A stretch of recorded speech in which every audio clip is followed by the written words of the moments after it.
Estamos aqui no evento do CTW, Centro de Treinos de Wrestling, Wrestling Rising Stars. Temos aqui ao nosso lado o único e inigualável former WWE superstar, Paul London. How are you? I'm good, thank you. So, how have you been since you've come to Portugal? How do you feel?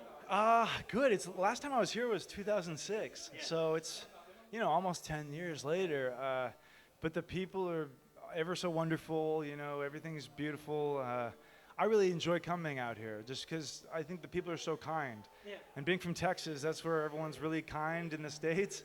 And it's just nice. I feel very welcome here. So. I think the last time you were here was in 2006, right? Yeah, you're right. Yeah, 2006. That's what I was saying. And that was with the circus. You know what I mean? So I didn't have nearly enough time to meet people, enjoy the food, and just be a part of the culture. So it's better this time around. So what have you been up to lately? Sleeping. No. You get to rest a little more too, right? Yeah. Well, I got in yesterday morning, and then we went straight to doing some other media interviews and stuff. So really, it's just been trying to get my rest back. So I'm hoping to see some stuff tonight, and definitely tomorrow. I think there's a palace or something near the show that we're doing tomorrow, or there's some sort of. Oh, the Palácio da Ajuda. Yeah, okay, that's it. I was way off. So, yeah, I would love to see anything I can. I know everyone at home said, take pictures and everything, and we'll see. So to those who don't know you, which I think is impossible, quite literally, wow. But what drew you to wrestling? Tell us a little about yourself. Well, I was always very athletic as a kid. I always was a bit of a daredevil. I grew up on a trampoline. I used to push the trampoline under a tree and jump out of the tree, and then when that got boring, I pushed the trampoline up next to my house, and I would jump off my house onto the trampoline. And then when that got boring, I started diving from my roof, and this is a one-story house, jumping over the power lines onto the trampoline, and I didn't realize how dangerous that was, and so I got in a lot of trouble. That's a little insane. A little bad, yeah, kind of stupid. And I don't know, I was always attracted to wrestling. I think ever since I was about 11, I picked it up on the magazines. I didn't watch it on TV. I saw it in the magazines. And so I saw these really colorful, big, muscular guys doing all this cool stuff. But it was because it was a still photo, it was my mind that was connecting the dots and making sense of the pictures. So then I started watching the wrestling, and I got really attracted to it. Because originally I'm an actor. I'm an actor before I was a wrestler. But acting's not physical enough, and I wanted to just get really physical, and it just seemed like the kind of perfect combination for me growing up. There's like some silly theatrics, good athleticism, there's action, people, are really crazy, the audience is really excited. So it's just a combination of things, there's really nothing else like it. I originally wanted to be in the circus, but it was really hard unless you have a family member. And wrestling was kind of the same way, but I think both are a little easier to get into now. But yeah, I just like zany life on the road, I guess. Speaking of physical, you've had some great matches with your former tag team partner, still best friend, Brian Kendrick. Well, best friends, I have a lot of best friends. All right. We're really tight, we're really close. But like any best friends or brothers, you'll butt heads, when you spend so much time around each other. But I definitely enjoyed my time working with Brian just because, we clicked really well. We have good chemistry, and the matches were a lot more fun, and our styles are very similar, and so I think that complemented for some really good matches, and, we're both happy with what we did. Sure. Yeah. There's a lot of high flying too right now in NXT. Do you even watch it right now? I don't have it. I don't own a television. Okay. You don't even own a television, but you're somewhat of a television superstar. I guess, yeah. A lot of that stuff just kind of does my head in. If I, there's too many guys in the wrestling world that believe their own hype or their own press, and sure. I'm just lucky. I'm just lucky to be able to come out here and perform and meet people and just grow, I think, as an individual. So that's, I don't know. I get a lot of enjoyment out of that, and it sounds cheesy. I just want everyone to go home happy that they came to the show. And you've been doing this for 15 years now. Yeah, 15. It'll be 16 years in April, and I'm a little long in the tooth. I've heard that expression yesterday too when they did media, and I thought it was hilarious.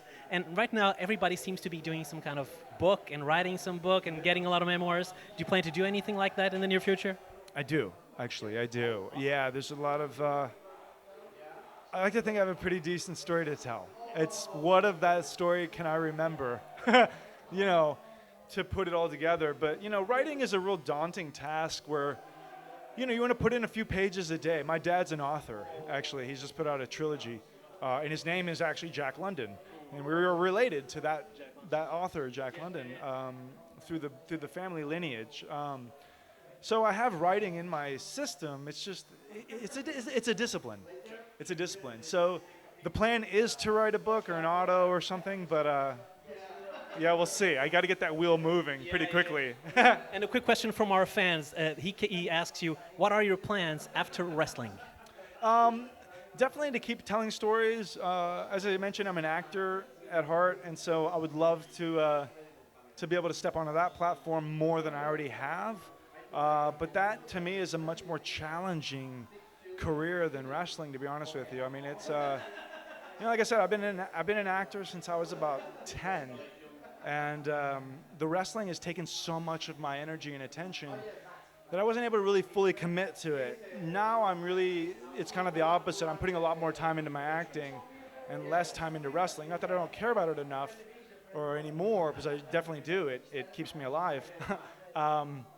But you know, I have other passions, and acting is definitely a passion of mine. I mean, I get a real natural, you know, a real natural excitement just off of doing it, a real adrenaline rush off of really nailing a scene, or yeah, I don't know. It sounds weird, but it can be a very cathartic experience. Sure. So much like wrestling, probably it transports you into another world. Yeah, and I love it because, you know, depending on the role, I mean, you could be in any world, to be honest with you. You could be on a spaceship, you could be, you know, a psychotic killer and not get arrested for it, you know. So you can really live all these different kind of fantasies and stuff. So I'm a dreamer, you know. It's kind of how I am. And speaking of movies, I got a few quick questions for you. Favorite band? Favorite band, Faith No More. Favorite movie? Oh, that's tough. That is pretty tough. I'm a really big fan of Karate Kid 3. I think Karate Kid 3 is incredible. I'm also a really big fan of Critters. And I'm a big fan of, I'm a big horror movie fan. It's pretty hard to touch the original Texas Chainsaw Massacre. I mean, that's a real piece of dark art. It's really artistic. Because it's really, you know, it's really crude what you're seeing. These people are being turned into barbecue in Texas, but there's a real grainy kind of weathered, I don't know if aesthetic is the right word, but there's a visual appeal to it that's very set in the time that it was made. And it is actually kind of a bit of a period piece now that you look at it back, but it's artistically gruesome, I guess. And favorite TV shows? You mentioned that you like gore, you like horror, sure. Anything in the like?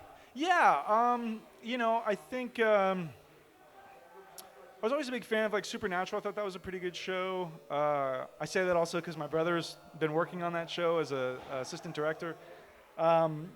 Boy, let me think. I was a big fan of The Shield, actually. I'm a really big procedural drama type guy. I like cop shows. So The Shield was a favorite of mine, and also Southland was another favorite of mine. Breaking Bad? You know, I've never seen an episode of You know what? I just started watching. It's pretty good. Yeah, I would really need to commit to it. You know what I mean? For me now, series are the kind of thing where you have to like sit down and watch the whole season in one sitting. You know what I mean? Just binge watch. Yeah, because if not, you're not going to get through that. Sure. You know what I mean? So there's plenty of other TV out there that I would love to watch and get on. I started with Walking Dead, and it kind of lost me. But I think it's getting back into the horror part of it now, so I would need to check that out again. Daredevil, I think, is pretty amazing, the new Daredevil show. I haven't watched that yet. Oh, that's pretty incredible. Yeah. Yeah, that's pretty badass. Yeah, Daredevil, if you can check it out. All right. So, some rapid fire, sure. WWE related, if it's okay with you. Sure. John Cena.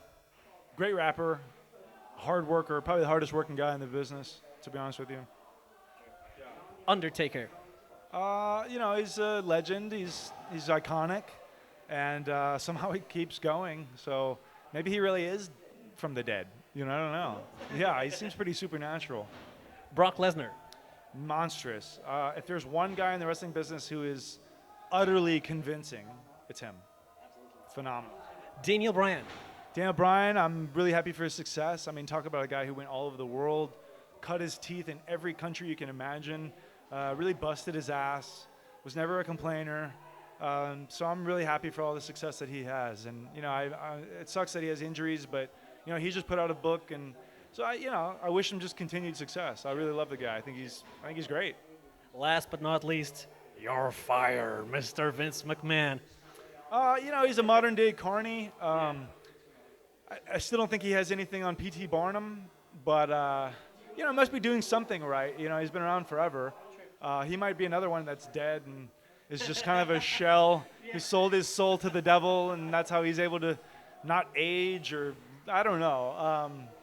I don't. He's got some secret formula there, right? He must. You know what I mean? I think it's the souls of all the wrestlers that have fallen in his company, and he absorbs their powers, much like Freddy Krueger. So I love how you parallel both. it's easy. I know that I'm familiar with monsters. And for your fans that haven't watched you since you left WWE, do you ever see yourself going back? I don't. I'm sorry, but I like to go down new roads. I like to try new things, and I was there for about 6 years, and it took a lot of years off my life. So to say I would ever work with them in any kind of capacity again, who's to say? But as far as wrestling there again, probably absolutely not. There's other places I'd like to check out, and there's just plenty more to my life that I would like to keep exploring. So, but if fans are curious about keeping up with me, I am on Twitter. I am on Instagram. I'm not on Facebook. I've never had a Facebook ever. So if you friended me and I didn't friend it back, it's because it wasn't me. So I'm sorry. But if you need to find me on social media, at Twitter, I'm at LondonFu, just LONDONFU, like Kung Fu. And the same thing for Instagram, at LondonFu. So, yeah. All right. And do you care to leave a last message for the Portuguese fans? I'm sorry I can't speak very good Portuguese or Portuguese at all. I actually have broken Spanish. But I just want to say that thank you. Thank you for being so kind and inviting and opening your arms and your homes to me. I mean, it's, you people take better care of me than the people back home. There's a lot of times the Americans. So I'm very fortunate, and thank you, and I hope to spend more time here in the future. I really do. So we hope to see you back, absolutely. Yeah, same here. I'd love to. Thank you. I just want to say thank you to all you for coming out tonight. I also want to say thank you to Red Eagle for putting all this together. Without him, this wouldn't have happened. And I also want to thank this man in the corner for also being responsible. He brought over a lot of talent from Spain, and he really helped make this happen. So let's give a round of applause to my friend Carlos and the Red Eagle.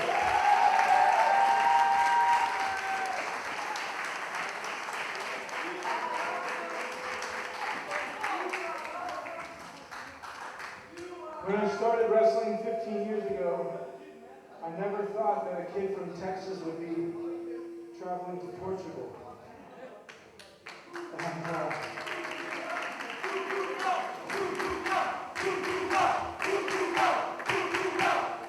I love you people so much.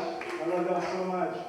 No one in my family has ever been to Portugal, and so I get to go home and tell them these wonderful stories about all the wonderful people I meet and the wonderful food that I get to eat. And just how I get to just relax and I feel at home here. And I just want to say thank you for making me feel at home. Thank you. I will be back. I will be back. Trust me. And La Pulga, mark my words, I will be coming for you. Have a great night. Thank you so much. And thank you to all the wrestlers tonight who worked so hard. Give it up for us. Thank you.